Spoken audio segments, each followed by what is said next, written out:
لله رب العالمين والصلاة والسلام على أشرف الأنبياء والمرسلين نبينا محمد وعلى آله وصحبه أجمعين ومن تبعهم بإحسان إلى يوم الدين أما بعد.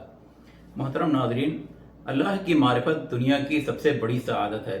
ہر انسان کی یہ تمنا اور خواہش ہوتی ہے کہ اسے سعادت مندی نصیب ہو، اس کا دل ہمیشہ مطمئن رہے، کسی طرح کی الجھن، بے چینی اور رنج و غم میں کبھی مبتلا نہ ہو.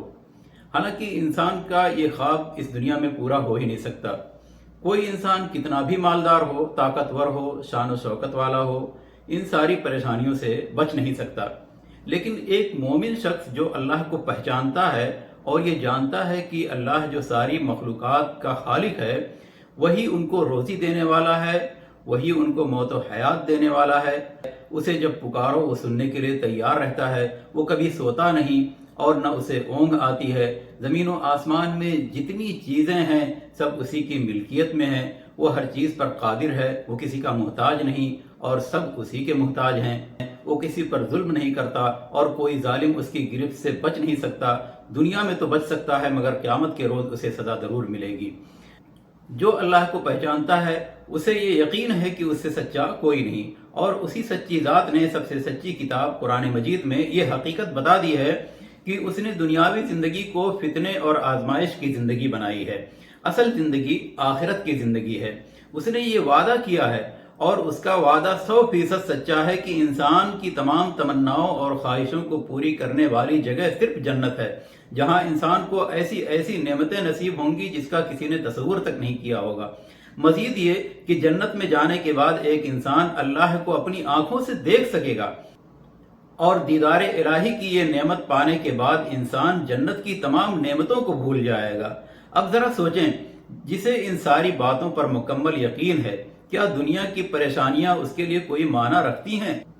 لیکن اس کے برعکس جو اللہ کی ذات پر یقین نہیں رکھتا اور اسے یہ لگتا ہے کہ دنیا کا وجود خود بخود ہو گیا اور خود کو اپنا مالک و رازق سمجھتا ہے، یہ سمجھتا ہے کہ مرنے کے بعد دوبارہ زندہ نہیں ہونا ہے، بلکہ دنیاوی زندگی ختم ہونے کے بعد انسان کو کچھ بھی ملنے والا نہیں ہے، تو ایسا سوچنے والا دنیا کی چھوٹی سی چھوٹی مشقت و تکلیف کو بھی برداشت کرنے کی ہمت نہیں رکھتا. اسے ہر طرح کی دولت، آرام و آسائش مل بھی جائے، پھر بھی اس کی یہ فکر کبھی ختم نہیں ہو سکتی کہ ایک نہ ایک دن یہ نعمت ہم سے چھن جائے گی، کوئی مصیبت آ سکتی ہے، کوئی حادثہ ہو سکتا ہے، میری موت آ جائے گی. یہی وجہ ہے کہ دنیا کے کئی خوشحال اور دولت مند افراد جن کو اللہ کی ذات پر یقین نہیں تھا اور آخرت کی زندگی کو محض خیالی زندگی سمجھتے تھے، انہوں نے ایک دن خودکشی کا راستہ اختیار کر لیا، کیونکہ اصل سعادت تو ان کو ملی ہی نہیں. اصل سعادت تو اللہ کی معرفت ہے، اور یہی وہ سعادت ہے جو صرف مومن بندے کو نصیب ہوتی ہے، اور یہ وہ سعادت ہے جسے خریدا نہیں جا سکتا. جو شخص اپنے رب کو صحیح سے نہیں پہچانتا، اس کے تمام صفات کو نہیں جانتا، اس کی مثال اس شخص کی ہے جو اپنے ماں باپ کو نہیں پہچانتا. اسے یہ لگتا ہے کہ دنیا میں وہ ایسے ہی آ گیا ہے، اسے کسی نے پیدا نہیں کیا، اس کا کوئی مربی نہیں ہے، اس کی زندگی بے مقصد ہو جاتی ہے، وہ خوبی اور بدی میں تمیز نہیں کر پاتا.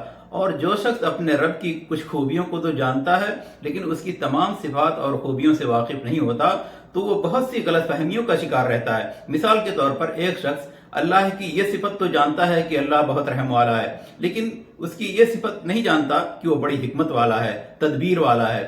تو وہ پریشان رہتا ہے کہ جب اللہ بہت رحم والا ہے تو کیوں دنیا میں اتنا ظلم دیکھ کر وہ ظالموں سے بدلہ نہیں لیتا، اور کیوں کہیں طوفان اور کہیں زلزلہ آتا رہتا ہے. تو اس طرح کے سوالات اور وسوسے دلوں میں تب تک پیدا ہوتے رہیں گے جب تک اللہ کے تمام صفات سے واقف نہیں ہوں گے.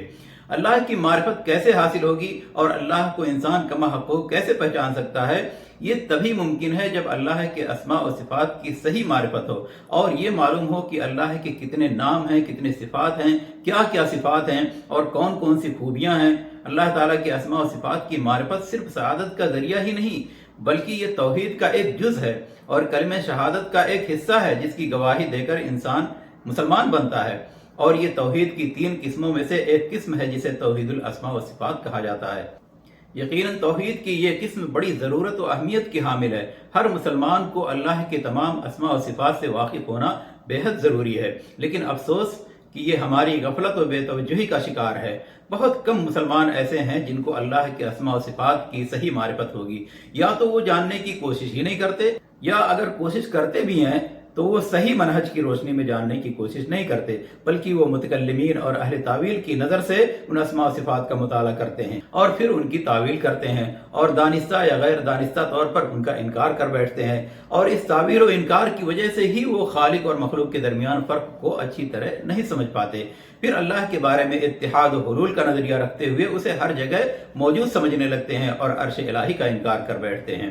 اور یہ بھی بڑے افسوس کی بات ہے کہ اردو یا ہندی زبان میں اسماء و صفات سے متعلق صحیح معلومات کتابی شکل میں یا انٹرنیٹ پر بہت کم دستیاب ہیں، کہ جن میں اسماء و صفات کی تشریح اور وضاحت صحیح طریقے سے یعنی منہج سلف پر کی گئی ہو۔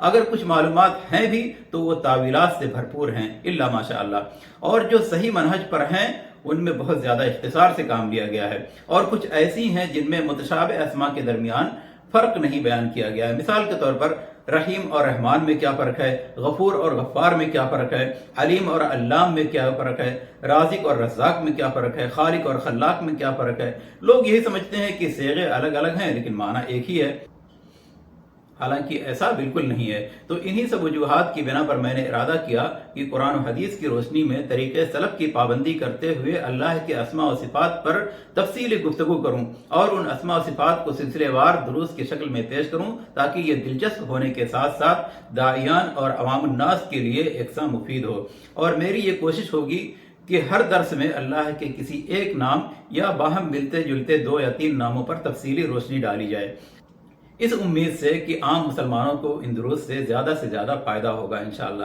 اللہ سے دعا ہے کہ ہماری اس کوشش کو قبول فرمائے اور اسے اپنے لیے خالص بنائے اور بخشش کا ذریعہ بنائے، آمین۔ اگلے درس میں انشاءاللہ اسماء و صفات سے متعلق چند اور ضروری گفتگو ہوگی، پھر اللہ کے ایک ایک نام کا تفصیلی معنی دلائل اور حقائق کی روشنی میں سلسلے وار بیان کیا جائے گا انشاءاللہ۔ اللہ رب العزت سے دعا ہے کہ ہمیں توفیق دے، آمین۔